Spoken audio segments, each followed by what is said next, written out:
Hello, everyone. Oh, I just froze up there, didn't I? This was not requested, but this is a new video by Kings and Generals, Alexandria, the cultural heart of ancient Egypt, one of the 7 wonders. If anybody's wanting to know, yes, I am still doing the World War II Japan Pacific War series. I just have not done a video in a while because all of my requests have not been that. So I do want to get back into it. I just haven't had the chance yet. But I saw this video and I want to do it.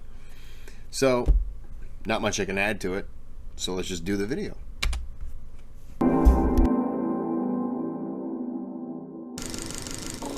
Before Rome took political and economic control over the basin of the Mediterranean Sea, there was another superpower, the major center of Hellenic civilization, the city of Alexandria, the mighty capital of the vast Ptolemaic Empire. The Lighthouse of Alexandria, one of the 7 wonders of the ancient world, the famous Great Library, and the Serapeum are only some of many outstanding structures once adorning the city of Alexandria, the true cultural heart of the ancient world. In this episode, we will take a closer look at the city of Alexandria under the Ptolemies. This video is made possible thanks to the generous support of our YouTube members and patrons. Their contributions are the backbone of our work, as a token of our and numerous other fun videos. Additionally, our Pacific War Pacific War, yeah, that one. Community, you can find the links in the video description and pinned comment. By becoming a patron or YouTube member, you'll gain access to exclusive videos. Thank you. Support is invaluable, and we sincerely thank you for making our work possible. Thanks, guys. The first traces of human activity in the area date back to the Old Kingdom, and according to ancient sources, Ramesses the Great, known to the Greeks as Ozymandias, traded here with Cretans. Nevertheless, during the times of Alexander, the site was almost completely abandoned. Located in Egypt at the coast of the Mediterranean Sea, at the western end of the Nile's delta, about 200 kilometers northwest from the pharaonic capital of Memphis, Alexandria bears the name of its founder, Alexander the Great, who during the invasion against the Persian Empire after the successful campaign in Palestine, marched into Egypt in 332 BCE. After centuries of suppression and exploitation by Persians, Alexander was welcomed in Egypt as a liberator and crowned pharaoh by the Egyptian priesthood in Memphis. In search of a perfect location for a harbour at the Mediterranean Sea, in January 331 BCE, Alexander reached the lake Mareotis, separated from the sea by the isthmus, but fed by many canals of the Nile River. Construction of the harbour in such favourable natural conditions was obvious. According to Plutarch, Alexander's architects advised him to establish the city somewhere else. During the night, however, he saw an old and wise-looking man with white hair, who suddenly appeared beside him. He said, "There's an island in a stormy sea in front of Egypt. Pharos is what men call it." Opposite the eastern part of the isthmus was the island of Pharos, and indeed this was a perfect spot for Alexander's plan. Alexander commissioned the construction of the city to his personal architect Dinocrates of Rhodes, who planned it on a grid pattern, an unprecedented approach to an urban design of such immense size, 5 by 1.2 kilometers. The city featured 2 main roadways. The length of the horizontal main road, the east-west Canopic Street, named after the town of Canopus located east of Alexandria, corresponded to the length of the city. The other road, dividing the city almost into 2 equal parts, was the vertical north-south main road intersecting Canopic Street at its western end, with unparalleled width, 30 meters. At that time, main city roads were at least twice as narrow. Canopic Street was enclosed by 2 gates, the Gate of the Sun in the east and the Gate of the Moon in the west. As a result of the city's rapid growth and the increasing demand for fresh water, another great engineering project had to be undertaken: the construction of the Canal of Alexandria, extending from the Nile Delta, which was about 27 kilometers to the east, flowing through the isthmus, encircling the city to the south and west, then finally flowing into the sea, turned out to be a brilliant solution, as it not only supplied all inhabitants with fresh water, but also served as a great transportation route. One of the first great projects undertaken by the city's architects was the construction of the Heptastadion, a paved causeway connecting the island of Pharos to the mainland. It served also as a harbour breakwater and aqueduct, supplying the island with fresh water. It was over 1 kilometre long, or 7 stadia as ancients measured it, hence its name Heptastadion. The causeway divided the extensive marine basin into two, the western and the eastern harbour. The mole featured 2 openings, allowing ships to pass from one half to the other. The western part was reserved only for military ships, housing the mighty Ptolemaic triremes fleet, whereas the deeper eastern part, called the Great Harbour, received civil, commercial and royal ships, quickly becoming the most crowded trading harbour in the Mediterranean. Nevertheless, these weren't the only harbours in Alexandria. Another one was created on Lake Mareotis to the south of the city. Due to its numerous channels branching off the Nile's side stream, and connection to the sea through a small artificial channel joining the Canal of Alexandria, it didn't only play a major role in Egypt's internal transport system, but also allowed far and near southern neighbours of Egypt to trade with Mediterranean countries. As Strabo notes, the harbour on the lake was in fact richer than that on the sea, and here the exports from Alexandria are also larger than the imports. Alexandria was protected by a more than 20 kilometers long and 10 meters high wall, the longest fortification in the Western world at the time. From the very beginning, the enclosure was inhabited by 3 major ethnic groups: Greeks, Egyptians and Jews. Egyptians were concentrated in the southwestern part of the city, known as Rakotis. Its name derives from a small Egyptian fishing village dating back to the 13th century BCE, the times of Ramesses the Great. Jews occupied the eastern part of Alexandria, the so-called Delta Quarter. The royal district and the residential area, Brucheion, located in the central part of Alexandria, were dominated by Greeks. However, these weren't isolated areas, as Alexandria was known for intertwining cultures and ideas. The reason for establishing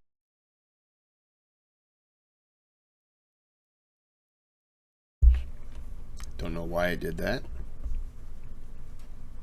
This is a very little interesting video. I don't know anything. Now, what destroyed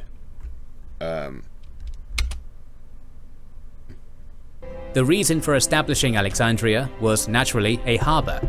In the 3rd century BCE, when the Ptolemies... I don't know what this keyboard, what's wrong with it now, but it's really annoying. So the library at Alexandria, that burned, right? And they said that set civilization back thousands of years. The lighthouse, the statue, what happened to that? Did that get destroyed over time? I mean, I know it's not around today, but I'm just curious. I want to break this thing. Back to the video. Reached the peak of their power, they wanted to mark the entrance to the harbour in the most spectacular way. The Lighthouse of Alexandria, one of the 7 wonders of the ancient world, was built during the reign of Ptolemy II Philadelphus on the eastern tip of Pharos Island. This tower-like construction was made of 3 sloping, slightly inward parts, placed on a square base 30 meters long. The lowest rectangular volume was the most massive, adorned with a large number of windows. It probably reached 70 meters in height. The second level, octagonal in shape, was around 35 meters high, and the last cylindrical part measured approximately 10 meters, so altogether the lighthouse reached 110 to 118 meters. The highest part was surrounded by a colonnade and was surmounted by an enormous statue of Ptolemy I Soter, presented as Zeus or Poseidon.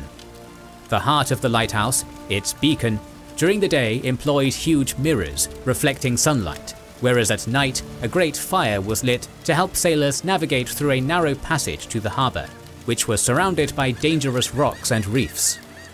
According to the ancients, the light was visible from a distance of more than 50 kilometers or 300 stadia, but the lighthouse also served as a watchtower and observation point in case of emergency. The first floor terrace featured, in each corner, a statue of the god of the sea, Triton. Leaning forward, all were playing on trumpets or conches. and it's possible, considering some of the ancient sources, that they were indeed making siren-like sounds, forewarning the sailors. In front of the main entrance to the lighthouse stood 6 Egyptian-in-style statues depicting members of the royal Ptolemaic family.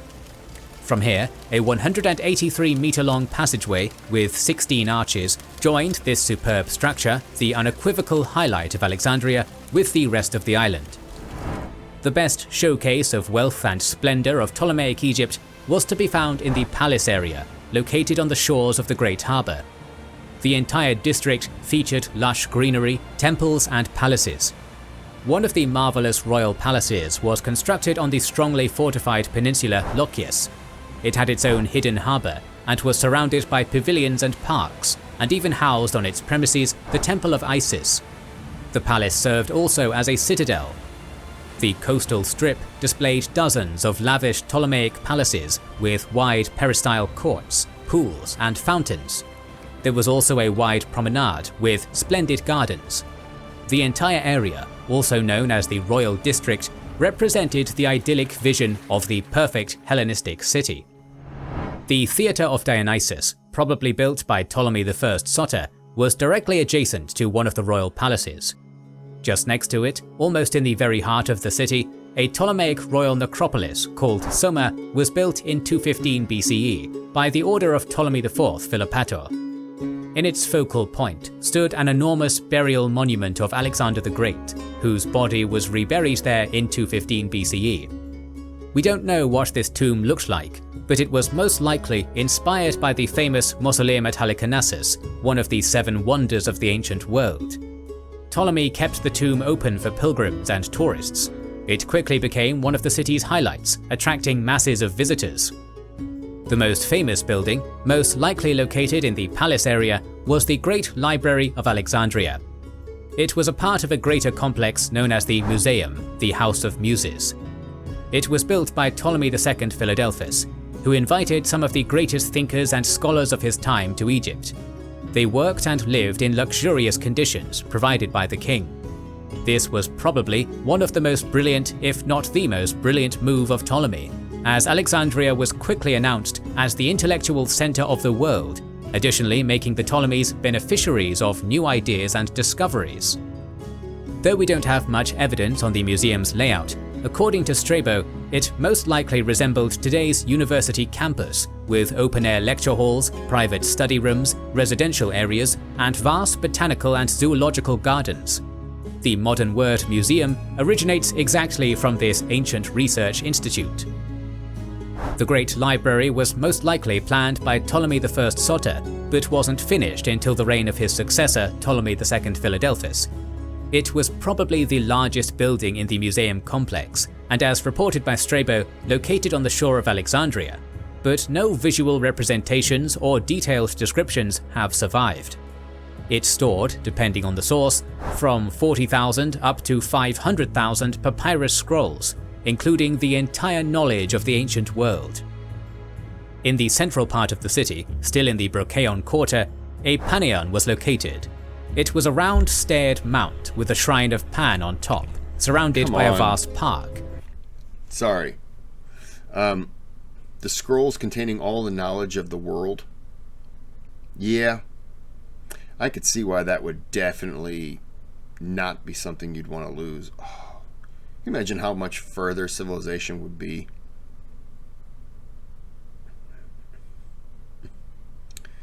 Wow. I don't know how I don't know if they know how accurate all of this is, but wow. This is amazing. It served as the city's vantage point. Right next to it there was a gymnasium hosting sports events and festivals. It featured a stadium, a palaestra, and a bath. Another traditionally Greek element in the city was the agora, including its typical parts: a colonnaded court with shops, a stoa, which was a kind of ancient shopping mall, administrative buildings like a council house, bouleuterion, or a seat of government, prytanion, and naturally a fountain house with drinkable water. This entire space must have been extremely crowded, as Alexandria was the commercial center of the world. Although the city was run by Greeks, they had to consider the ever-increasing number of Alexandrian Jews. The first Jews were brought to Alexandria probably as Ptolemy's prisoners of war after his campaign against Demetrius in Gaza in 312 BCE. Others came in later times as mercenaries, merchants, and craftsmen. In comparison with the Egyptians, they enjoyed far more rights. They could organize themselves and decide on religious matters and legal issues affecting the Delta Quarter, virtually forming a city within the city.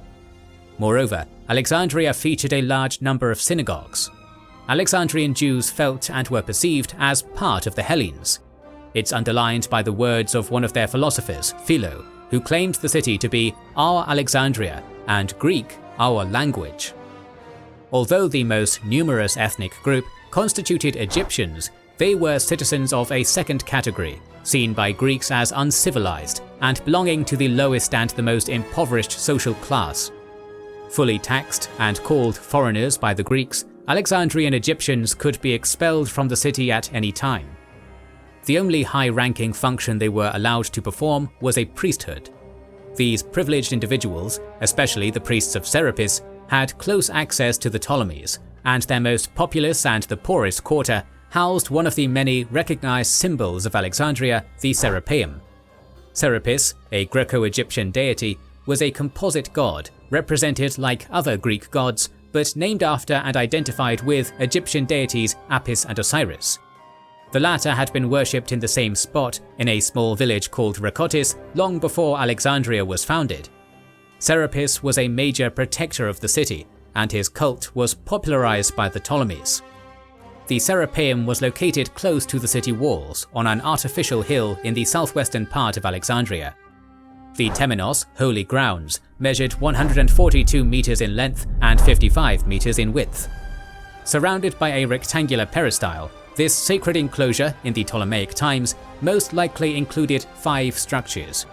In the northern section were standing next to each other 3 shrines, 2 measuring 11 by 21 meters, built most likely by Ptolemy III, one dedicated to the goddess Isis and one to Serapis, whereas the third, much smaller shrine of 9 by 5 meters was commissioned by Ptolemy IV and devoted to Harpocrates, Horus the Child. The focal point of the sacred complex was occupied by the largest and the most spectacular temple of Serapis. It most likely stood at the site of an aforementioned much older Egyptian temple or altar dedicated to the Egyptian god Osiris. This excellent Hellenistic edifice, 27 by 24 meters, was surrounded by a Corinthian colonnade. The interior was adorned with bronze, silver, and gold plates, and in the center, a monumental statue of Serapis seated on a throne was placed. The last 5th structure was the monumental staircase, which presumably led to underground secret chambers below the Temple of Serapis, where priests conducted mysterious rituals or served as oracles. The most unique part of the Serapeum, however, was its library, known as the Daughter Library, which contained up to 42,000 papyrus scrolls of worse quality or duplicates of those from the Great Library. They were available to everyone free of charge, whereas access to the collections in the Great Library was reserved only for the elite. And that's what made the Daughter Library special. It was the first public library in history. Already in the 1st century BCE, the Ptolemies were politically subjugated to the Romans. But only after the Battle of Actium and the death of the last of the pharaohs, Cleopatra VII Philopator, in 30 BCE, did Augustus officially incorporate Egypt into the Roman Empire. The city lost its political significance, but remained the commercial center of the Mediterranean and continued to grow under Roman rule. At the turn of the 4th and 5th century CE, Alexandria went through a time of religious unrest, during which Christians destroyed all symbols of pagan cults, including the Serapeum. More videos on ancient cities are on the way, so make sure you are subscribed and have pressed the bell button to... Well, that was pretty cool. I don't know how accurate it is. Are there any of these structures remaining?